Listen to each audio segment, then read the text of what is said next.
Tayo po ba ay humble o ma-pride tayo? Mayabang tayo.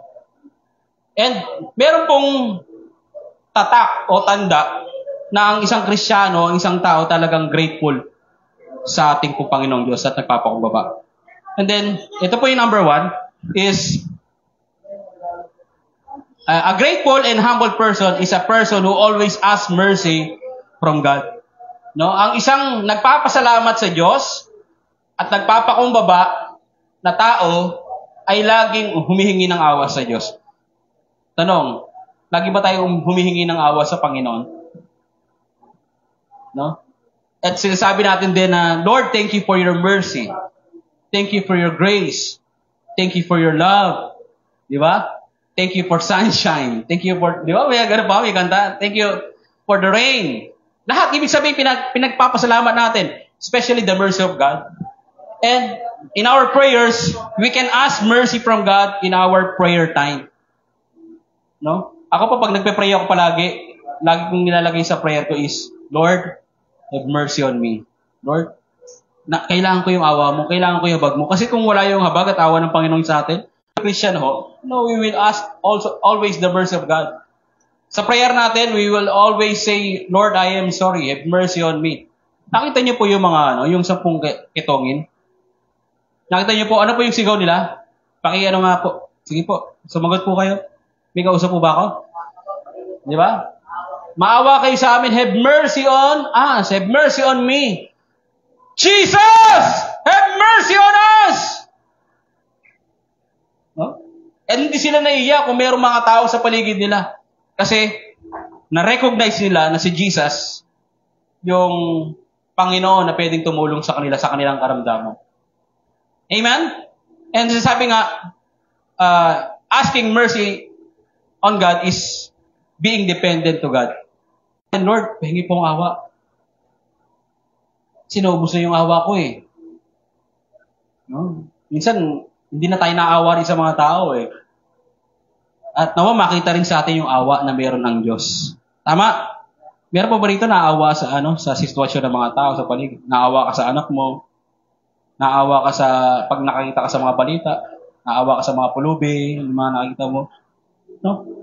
And isa sa kwento na illustration po natin, yung istorya po ni Bartimaeus, a blind man, God healed. Naalala niyo yun?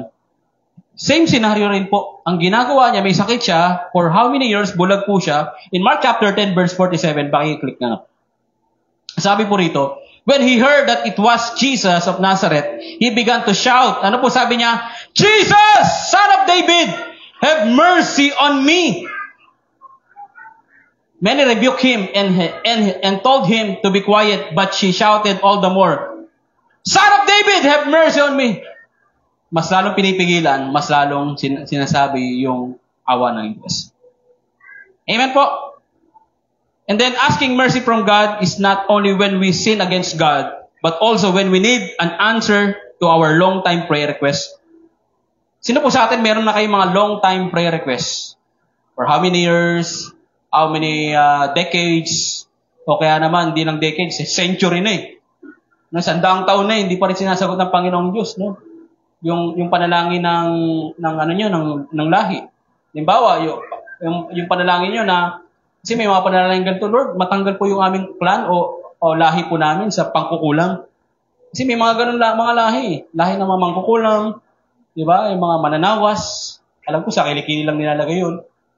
Pero meron pong mga ganun eh. Saka yung mga nangyayari sa mga sumpa sa mga tao, panalangin po natin yun eh. No? Hingin natin ang awa sa Panginoong Diyos kasi siya lang talaga magbibigay po sa atin ng awa.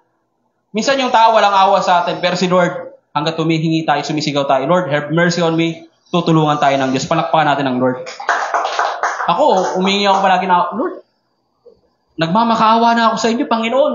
Tama na po yung kagwapuhan ko, Lord. Nagkakagulo na yung mga tao. Joke lang. And then, sabi nga, he didn't stop shouting and asking even if the disciples is telling him to stop what he's saying. No? Pinapahinto siya. Ito, malupit. Pinapahinto siya ng mga disciple. Kapwa Kristiyano, patitingin lang, huwag ka na mag-pray. Wala nang mangyari. Stop mo nga, kakasigaw mo yan. Nonsense. Pero yung panalangin natin ng pagsigaw, at paghingi ng awa sa Panginoon. Hindi nonsense yan. And then, rebuke sila ng Panginoong Diyos. Di ba? Sometimes, sarili nating pamilya o kapatiran ang hadlang para lumapit tayo sa Diyos. At sasabihin nila, huwag ka na lang manalangin. Sayang ng oras mo.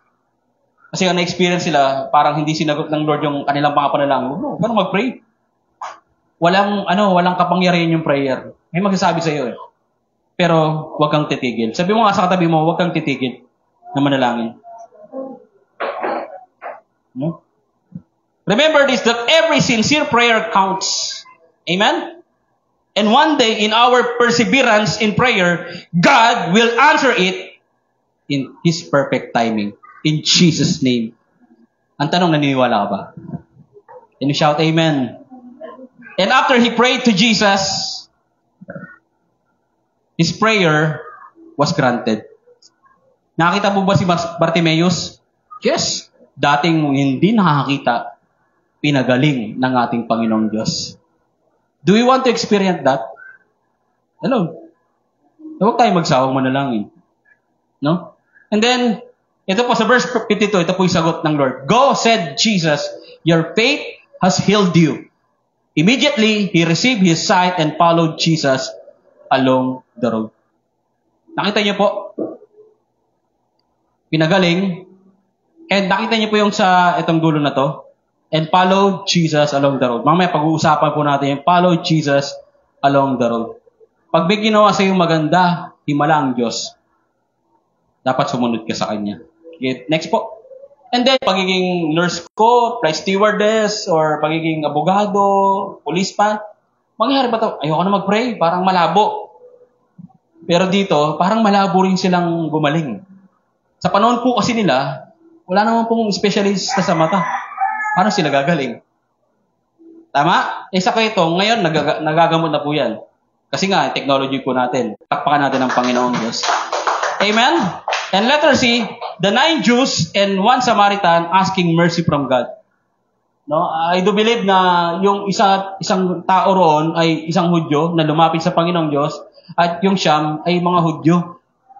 At ng tao sa buong mundo, 8.2 billion right now, hindi talaga naniniwala sa Diyos na si Jesus. Marami, alam naman po natin, marami silang kinikilalang Diyos. Pero one day, marami pang mga tao makakilala sa Panginoong Diyos. Sa bawat lahi, sa bawat bansa. No? Kahit sa sa mga Muslim countries, saan pa ba? Sa China. Isang araw, yung mga Chinese, no? Lord, have mercy on me. No? Isama lang po natin sa panalangin. Okay? Yung ating pong, especially yung ating pong bayang Pilipinas. Next po. Yan po yung ating pong una, no? Kaawaan ng Diyos ang bawat lahi sa ating pong bansa. And then next, pangalawa, is a grateful and humble person is a person who always obey God in the midst of his or her adversities. No? Na ang taong nagpapasalamat sa Diyos ay at nagpapakumbaba ay yung taong sumusunod sa Diyos sa kabila ng mga mabibigat na pagsubok na kanyang pinagdadaanan. Amen? And then sa istorya, mapapansin po natin na sabi, Jesus, have mercy. Di ba? Nag-action sila. At sila ay pumunta. Ito po, di ba? Sabi ni Jesus, papunta kayo sa pare para tignan kung magaling na kayo Sige po. Pag gano'n nila, as they went, habang naglalakad sila sa daan. Natin. Ito, kati-kati na. Hirap na sila. Kati-kati. Hapdi-hapdi. Tignan natin kung gagaling tayo. Hindi pa sila gumagaling nito, Wala pa po. Pero habang naglalakad sila, marahil siguro, ilang metro pa lang nilalakad nila, bigla silang gumaling. Isipin nyo. Nakita nyo? And yung instant healing naranasan po nila. Okay? Sa kabila ng adversity, marunong silang sumunod sa Panginoon. Nakagigess niyo po yung sinasabi ko? Tayo po, kapag may problema ka na ba, willing ka pa rin bang sumunod sa Diyos? At pagpasalamat sa Kanya? O yung iba po sa atin, pag may problema na, ayoko na magsimba. Ayoko na maniwala sa Diyos.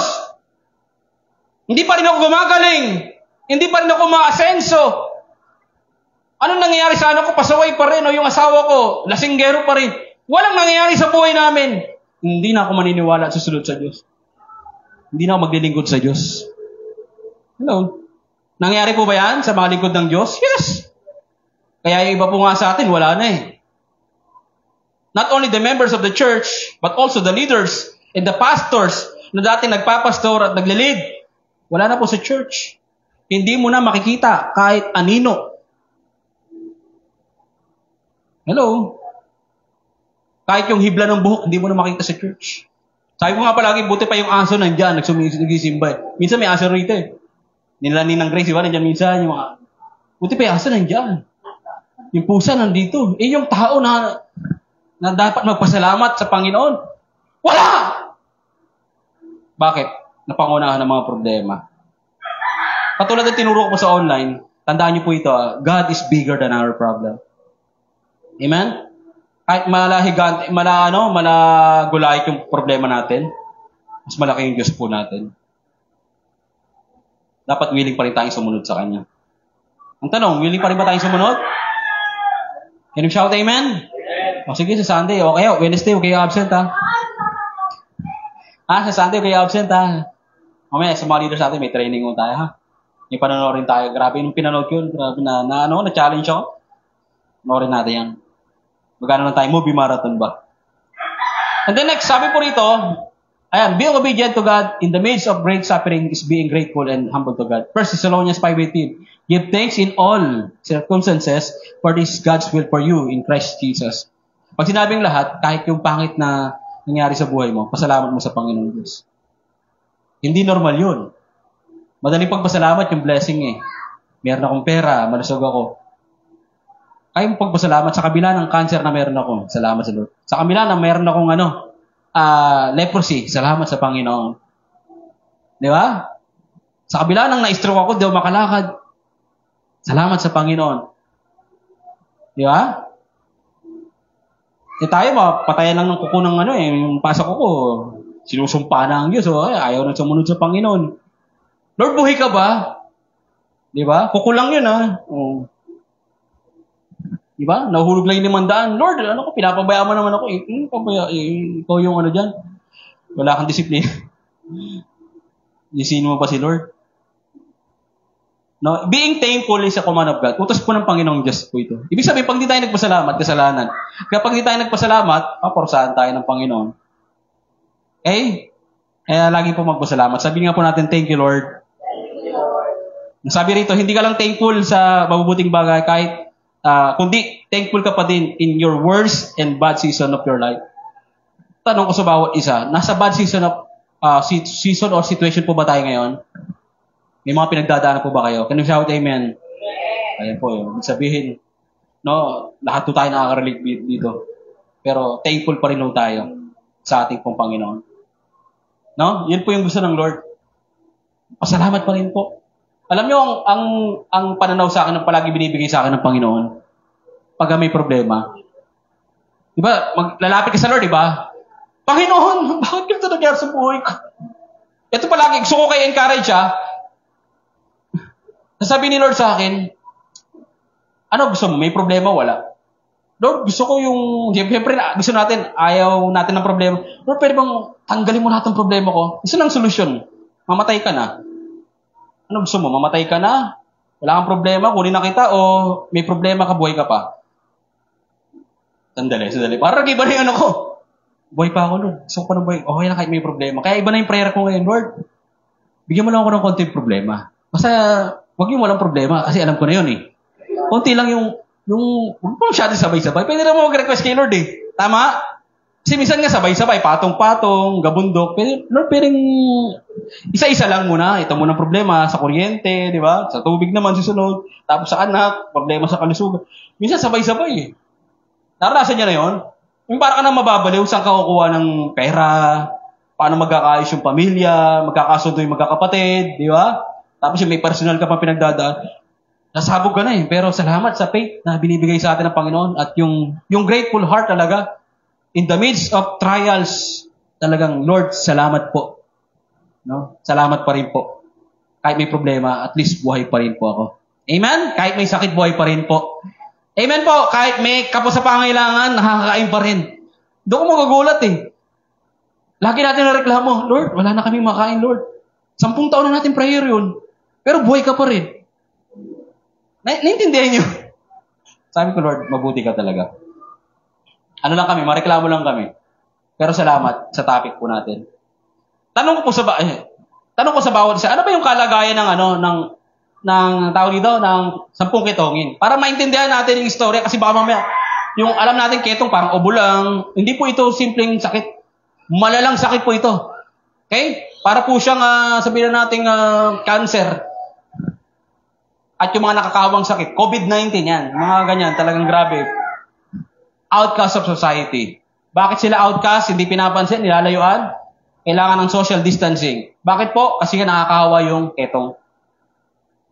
Kaya yung sa nagkaroon tayo ng COVID, yung 14 inches ba meters o 3 meters o 4 meters na hindi ka lalapit, pag lumapit ka mahawa ka. Ito po yun. Biblical po yun. Kasi ka mahahawa ka. 'Di ba? There were isolated po sila. Talagang kung nasa bahay po sila, hindi sila pwede mag-isa sa bahay. Kasi nga magkakadigid sila, marami siguro nasa palaboy-laboy. Taong lansangan. No? Yung anak ko kapatid ko may ketong. Hindi nila pwedeng lapitan at tawakan. Pangalawa, they shouted aloud, unclean, unclean. May ketong ako. Bisipin mo yun. Ako po ay marumi, may ketong ako. Huwag kayong lalapit sa akin. Required sa kanila yun. Utos yun kasi pag di mo ginawa yun, kasalanan. Di mo sumisigaw ka. Di ba? May cancer ako, may cancer ako. Di ba? May TB ako, may TB ako, Habang sinasabi mo yun, masaya ka? Di ba? May sakit ako, may sakit ako. Parang ayoko na ito, nakakaya, di ba? Sabihin ko, may TB ako. Siyempre, yung mga tao, virus, layo tayo dyan. Di ba? And they were judged by people. Kasi sa panahon po nila, kapag may sakit ka, makasalanan ka daw. Okay? Ayon sa ceremonial law, doon po sa panahon nila, ng Old Testament, makasalanan kapag may sakit. Noon yun. Pero sa atin po, hindi porkit may sakit ka, makasalanan ka. Okay? Intindihan natin? Dati po yan, Kaya wag po tayo mag-judge na, kaya nagkasakit yung kapitbahay namin o yung katrabaho ko, may kasalanan siguro. Siguro ng babae yan. O ng lalaki yan. O kaya nagnakaw yan. Wag. Makaka-judge po natin. Tayo po mahusgahan ng Panginoon. Okay? And then, they were physically ugly and have bad smell. Hindi po yung pangit yung itsura nila. Hindi po dahil nga puro sugat, parang lapno, siguro, makati yung nila. Mukha silang zombie. Yun na lang, para maintindihan natin. Bukol-bukol, tapos ang baho nila. Sa totoo lang po. Kasi umalingasaw yun Kasi may mga sugat sila na hindi gumagaling. Tama? Sa buong katawan po yun Para mas maintindihan natin, bago natin balikan yung itong buko sa baba, tignan natin yung picture. Ito po. Sample. Ayan. Nakita niyo po? Di ba? Nakita niyo? Lalapit ka ba dyan sa mga ganyang mga tao? Kapag hindi ka nakakilala sa Panginoon. Di ba? Ang gagawin mo, diri. Lalapit yan. Pero si Lord, hindi ganon. Nung nakita niya yan, hindi man sa istorya na ito, at ni-research po, merong 2 o 3 pang pagkakataon na pinagaling niya, same na sakit, leprosy, ang sabi roon, Jesus touched the leprosy person and got healed. Pero di ba bawal hawakan? Bakit si Jesus? Kasi si Jesus, hindi niya naman sinisira yung batas kundi gusto niyang pagalingin itong mga taong ito. No? Sabi nga, but Jesus never condemned them, but instead, He loved them. Amen? Sa ceremonial law, pagka dumikit ka sa tao na may sakit at karamdaman, maahawa ka. Magkaketong ka. Pero kapag ka dumikit ka kay Jesus, gagaling ka. Amen? Amen po. Kaya umasa po tayo sa ating Panginoon. Amen? No? At hindi tayo ko-condemn ng Lord, ng Lord sa buhay po natin. Maraming magko-condemn mo sa atin, sa mga kalagayan po natin. No? Sakit at karamdaman, mga pinagdadaanan po natin. Kukondem tayo, pero si Lord hindi. Tutulungan niya tayo. Promise, tutulungan niya tayo. And then next po, nakita ko natin itsura. Talagang they are outcasts, pero mahal na mahal sila ng Panginoong Diyos. Kaya pag may nakita tayo mga taong pulubi, mga talagang may mga problema, person with disability, no, o tinatawag na differently abled, huwag po natin silang layuan at pagtawanan na pilay. Sa totoo lang, ako po ay isa sa guilty po rin dati. Nang ginagawa ko po dati, ginagaya ko po yung pilay. Totoo po ito na kunyari, pipilay-pilayin ako, ginagaya ko, gumagano-ganon ako. And then, nung naging Christian po ako, hindi pala dapat tama yung ganun. Di ba? Tapos may mga duduling ka, ganun. Mali pala yun. Nagawa niyo po ba? Ako lang po ba makasalanan dito? Nagawa niyo na yun. Pag may nakita kayong bulag, pilay tap, pilay yun. Di ba? May sinasabi pa ako hindi maganda sa pilay. Mali yun. Pag pagkakondem, panlalait sa mga, di ba? Kung tayo yun, magiging masaya ka ba? Na niloloko ka? Di ba hindi? Yung anak mo nga, ayaw mong may mabuli. What more? Na walang kapansanan, what more yung may mga, di ba? Kapansanan. O may mga problema sa katawan. And then next po, ayan na po. Being obedient to God is being humble to God. Having a submissive spirit. Kapag thankful ka sa Lord, talagang susunod ka sa Diyos eh. Ganito lang kasimple. Kapag hindi ka thankful sa Panginoong Diyos, hindi ka susunod sa Panginoon. Hindi ka maglilingkod sa Diyos. Ang pagiging thankful sa Lord, hindi lang siya verbal. Thank you, Lord. Thank you, Jesus. Parang pagmamahal lang yan eh. Maraming nagsasabi kay Lord na, Lord, I love you so much. Hanggang bibig lang eh. Hanggang salita lang, pero wala sa gawa. At sa pagpapasalamat natin, Lord, salamat sa iyo. Talaga ba? Yun lagi sinasabi sa atin ng Panginoon. Talaga ba? Talaga ba na thankful ka sa akin? Sige nga, sumunod ka nga sa akin. Di ba? Mag-serve ka nga sa akin. Maging leader ka nga sa Love of Jesus Valenzuela. Turuan mo nga yung mga bata. Sama ka nga sa feeding program, sa training ng mga leaders. Sige nga, mag-mission ka nga sa barangay ninyo. Gusto mo, Lord, nakakalula naman yun. Ang dami mo nang pinapagawa. Ayan na. Nakikita ko natin. And then, the great problem is the 9 lepers healed by Jesus. No?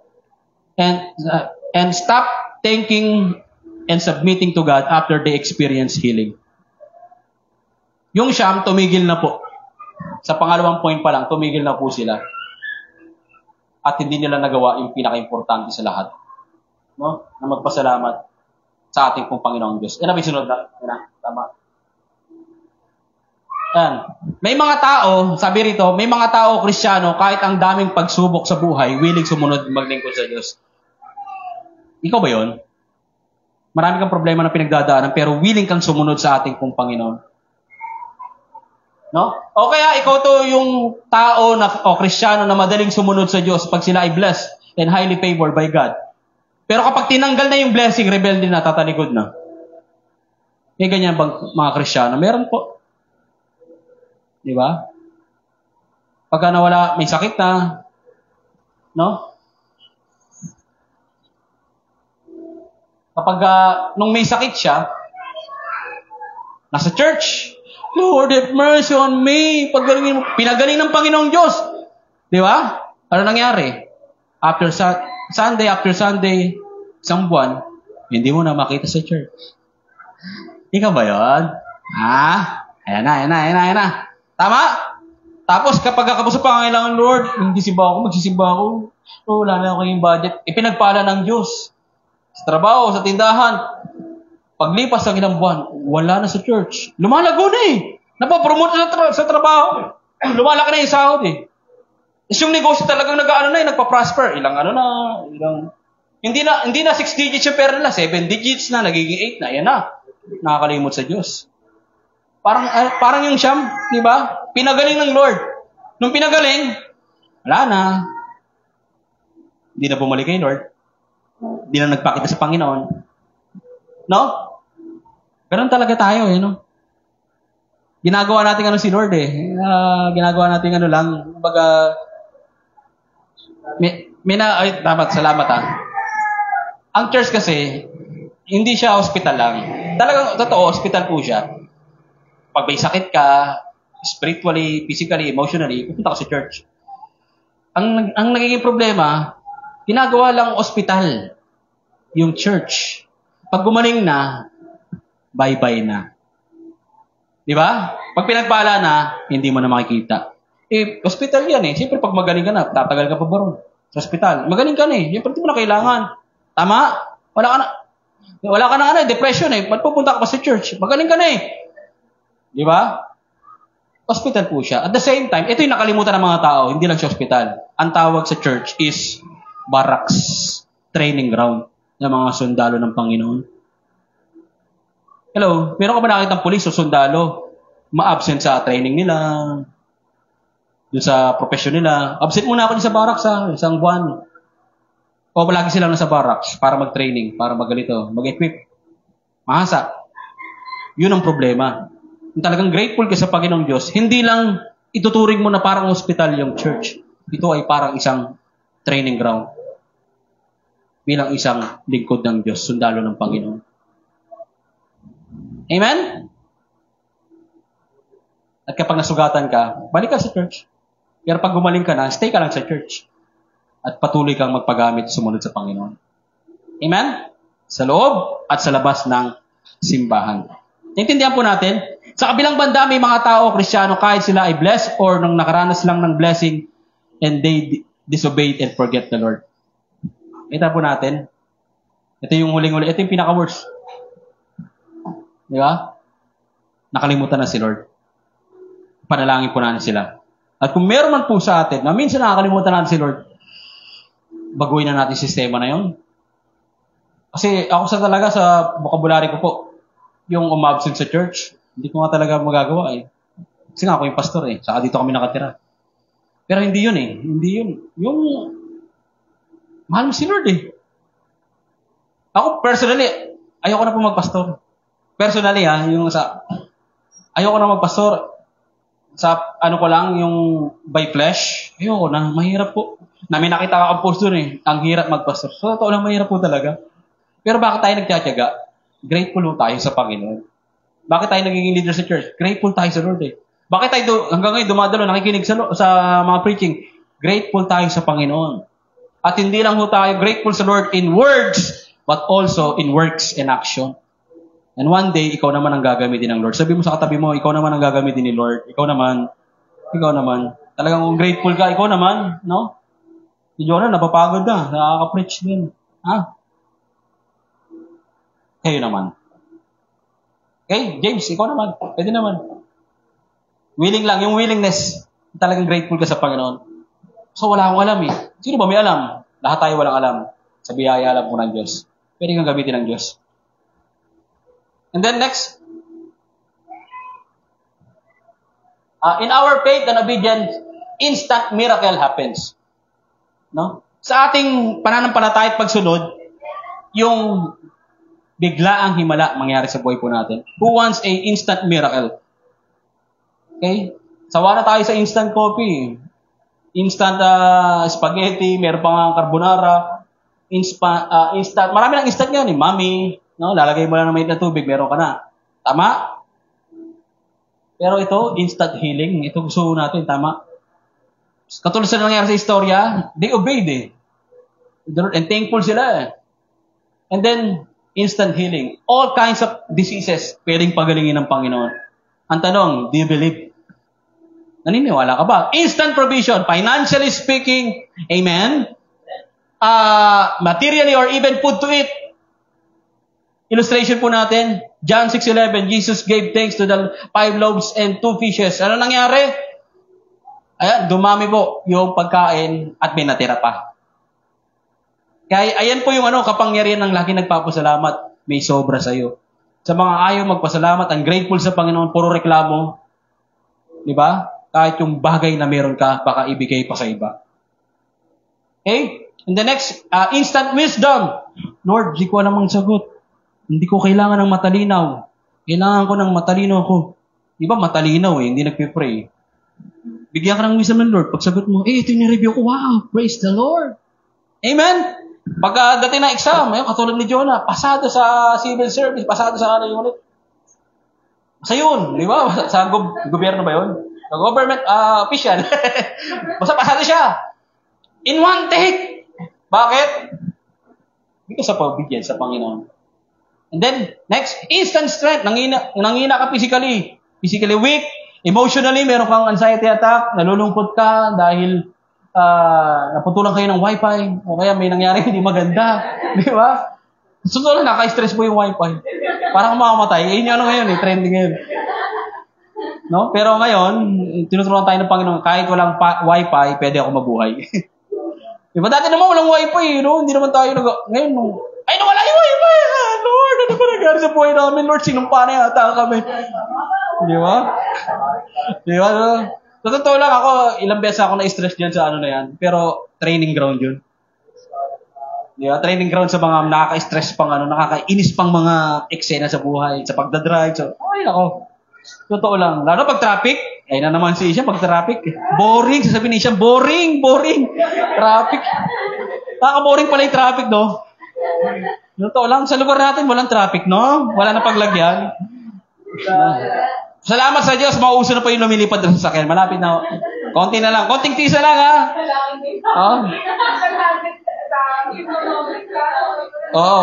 Gugulat ka, may traffic enforcer sa Ipapoy do.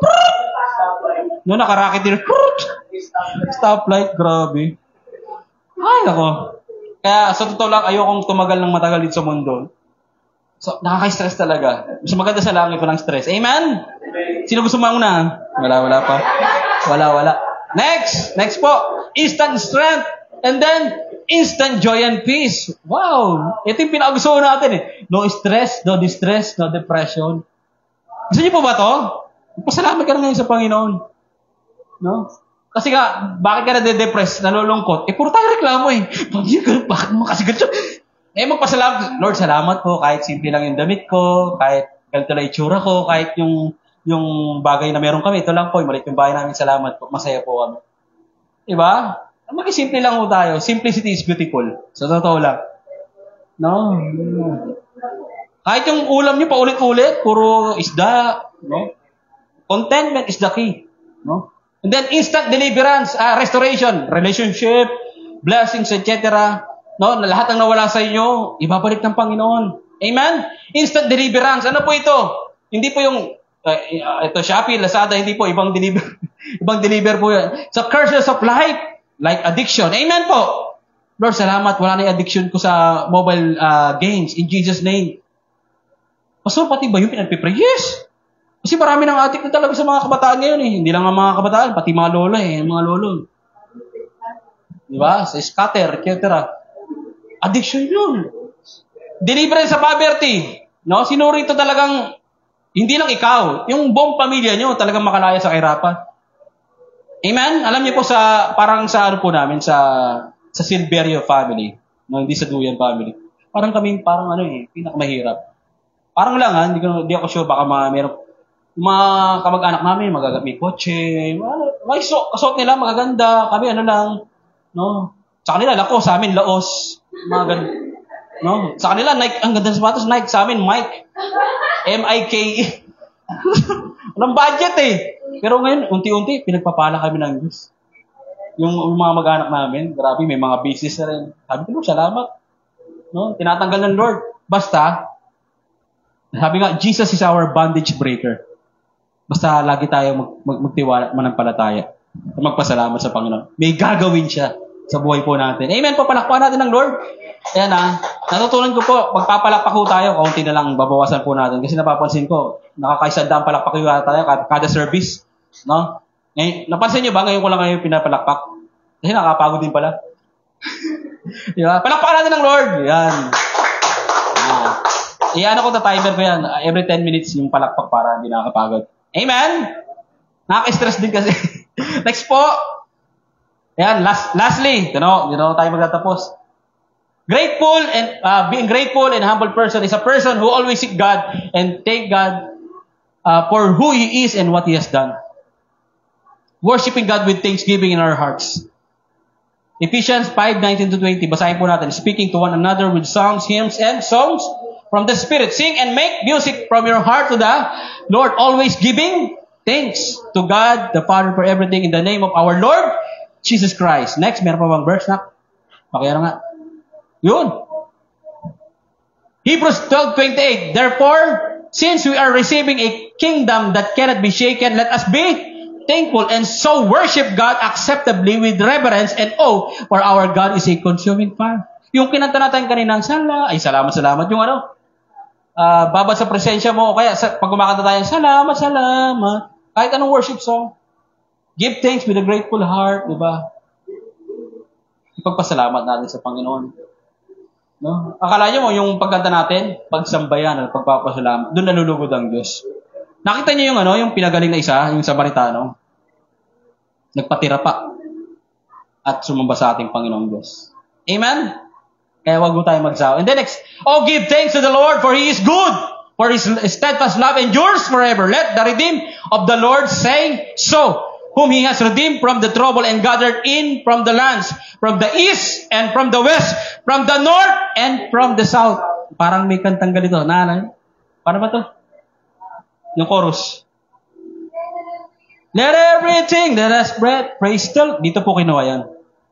Okay? Yung mga kinakanta natin. Hindi po yung invento lang na ito nga tayo para sa Panginoon. Hindi po. Sa ano pa rin po yung sa Bible pa rin po kinukuha yun. Kasi pag wala sa Bible yung kinakanta po natin, magkakamali po tayo. Baka mamaya, sinasabanan po na pala si Temyong. Di ba? And the next, hindi lang sa pag-worship natin sa mga awitin, kundi yung ating pong pananalangin. Sabi po rito, sa verse po natin, Philippians 4:6-7, do not be anxious about anything, but in every situation, by prayer and petition, with thanksgiving. Hindi puro hingi. No? Pagpasalamat. Ipagpasalamat po natin. Natry nyo naman manalangin. Mamaya magpe-pray tayo sa closing. Puro pasasalamat lang. Lord, salamat sa hangin. Salamat, may bahay pa rin kami. Salamat po kahit yung aming pong bubong may butas na, may mga tumutulong. Salamat, may bubong pa rin po kami. Yung iba po walang bubong, walang bahay. Salamat pa rin po. At isang araw, mapapalitan po yan ng magandang bubong.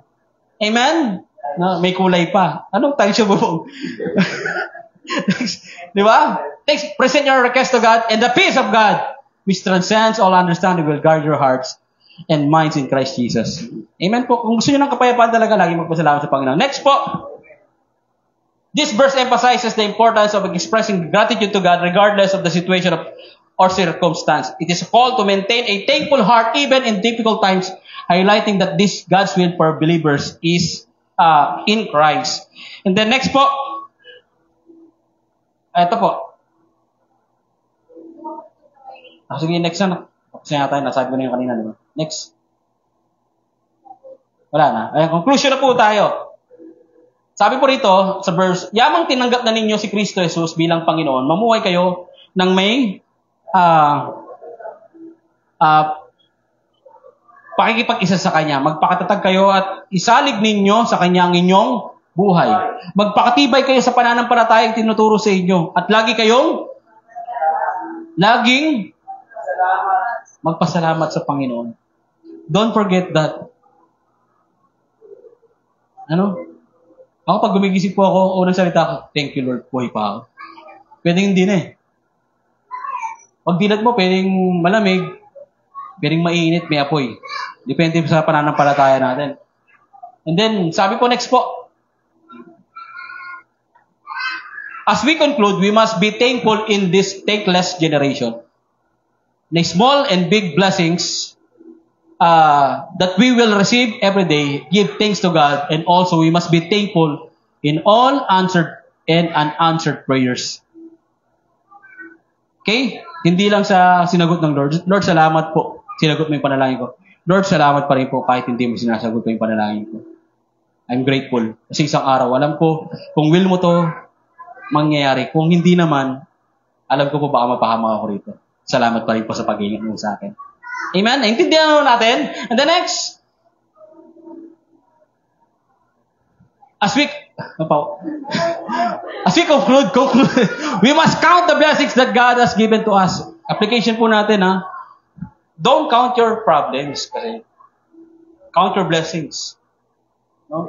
Minsan, ang gawin nyo, wala kayong magawa, bilangin nyo yung pera nyo. Magkano wala akong magawa. Bilang, count your blessing, di ba? Magkano naman ito? 1,000, 2,000. Iba mo na mabilang. Huwag yung bilangin niyo yung damit niyo. Sa totoo lang, baka yung damit mo, 1,000 piraso na eh. Sa totoo lang, damit ko, halos lahat, karamihan hindi ko nasusuot. Hindi dahil maliit, dahil sobrang dami. Di ba? May along malapitan, merong Manny Pacquiao, party list. Hindi, kahit yung mga, pangalis, hindi ko masuot lahat. Ako, bibigyan ko si James, bigyan kita. Sumdam, damit. Gatcha yan, tapos si Win, saka si Wes, parang kompleto, magkakapatid. Okay. Sana tayo. Yan, we must count the blessing that God has given to us. It may result a heart of thanksgiving or gratitude. Thank God in prayer, and we must appreciate also and thank others as well for their great effort and sacrifices that they are doing until now. To our LOJ family, especially to our loved ones. Hindi lang tayo kay God magiging thankful, no? Bibilangin natin. Sulat niyo po. Kahit sulat niyo, i-notes ninyo yung mga blessing ni Lord. Simula nung ikaw ay pinanganak, no? Sa isa mo, no? From 1985, ano kaya yung mga naalala mong blessing? 1986. Di ba? Nakagraduate ka, aksidente ka na, mamamatay ka na sana, sumabit ka sa kuryente, buhay ka pa, yung mga ganun. Ang daming blessing ni Lord. And then, may mga tao sa paligid natin, baka mamaya hindi natin na-appreciate na napapasalamatan. Baka mamaya nakakalimutan mo ng pasalamatan ulit yung magulang. So, ang hirap pasalamatan eh. Ang hirap i-appreciate yung magulang ko. Ang sama ng ugali. Tama? Ang sama ng ugali ng anak ko eh. Tama? O ng kapatid ko, sama ng ugali. Ang hirap i-bless eh. Ang tanong, sino ba hindi masama ugali sa akin? Kung sabihin kaya ni Lord, ang sasama ng ugali nyo, hindi ko kayo i-bless. Pero kahit masama tayo, bine-bless tayo. Ang talagang pagiging thankful, kahit ano pa ang ugali ng i-bless mo, o pasalamatan mo, magulang mo yan.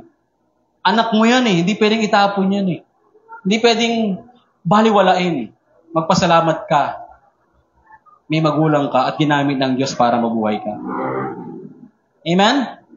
Masalamat ka, may kapatid ka na mayroong katuwang ka sa pag-aaral, sa pag-asikaso sa mga gawaing bahay. Tama? Isipin mo, ikaw lang mag-isa. Ako nga, kay Isha, isa lang siya eh. Paano pag sa gawaing bahay, siya lang lahat? Pag matanda na ako, hindi na ako kaya. Hindi ko na kaya mag-ugas ng pinggan, anak. Isha, ikaw lahat ang gagawa rito.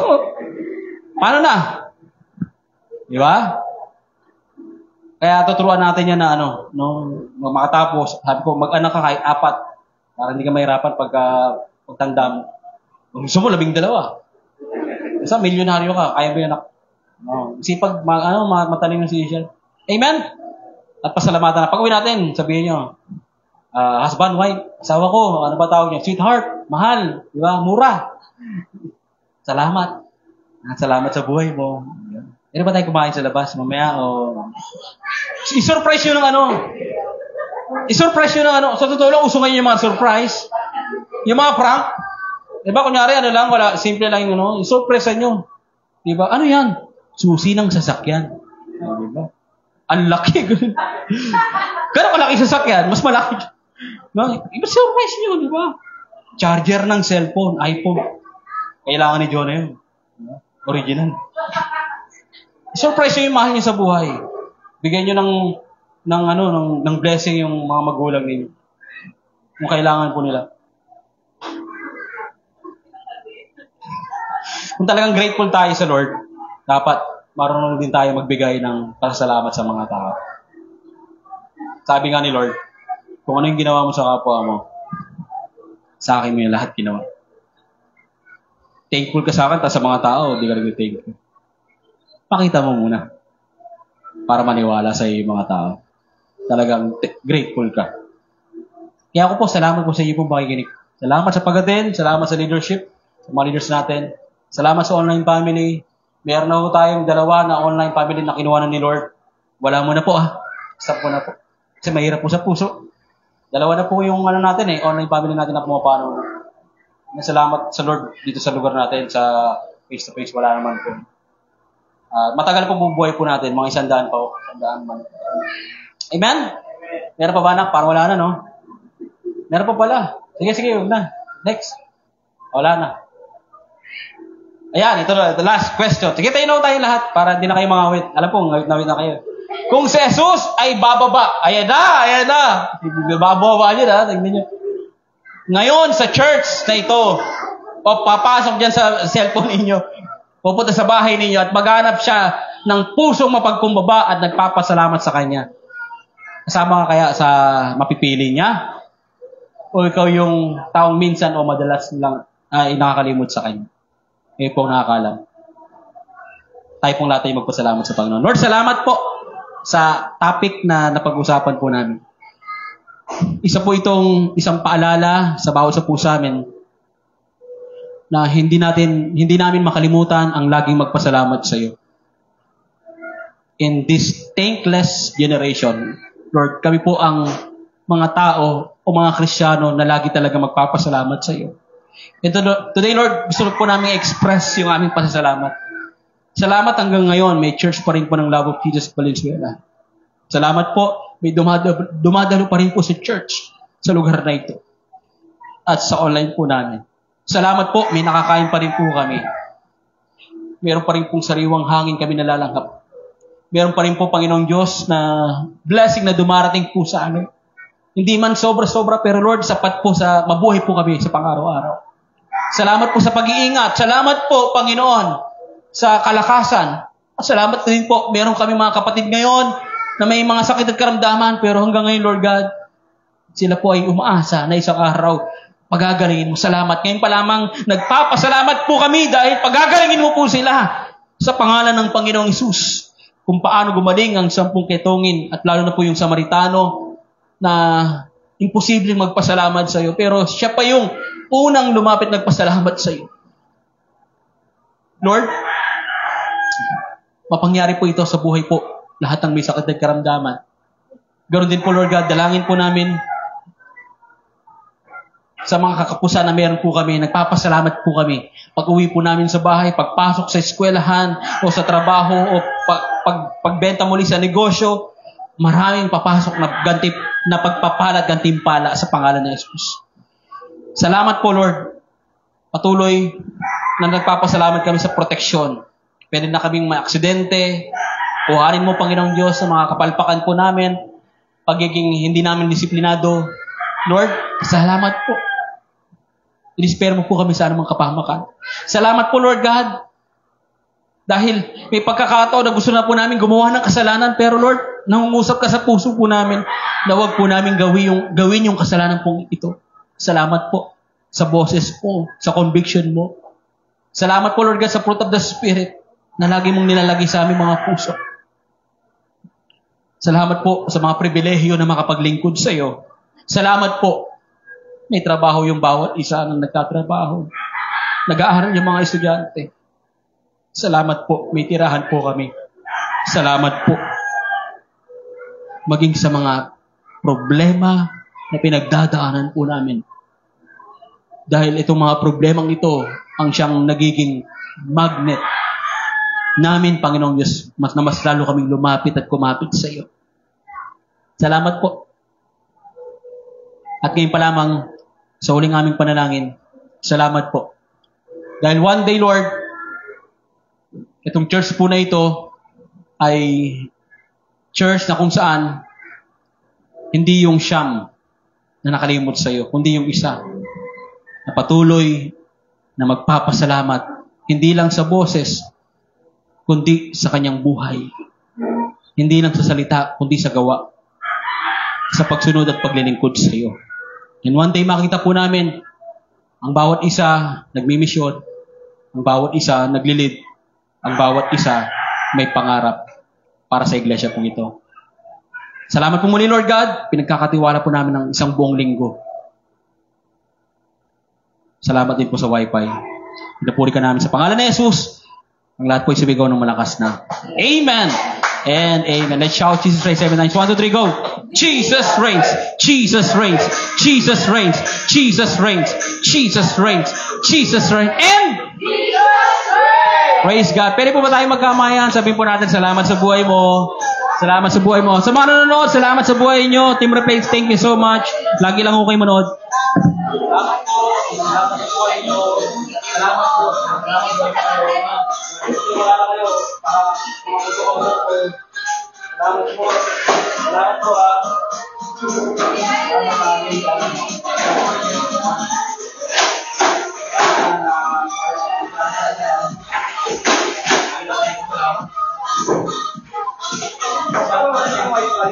po.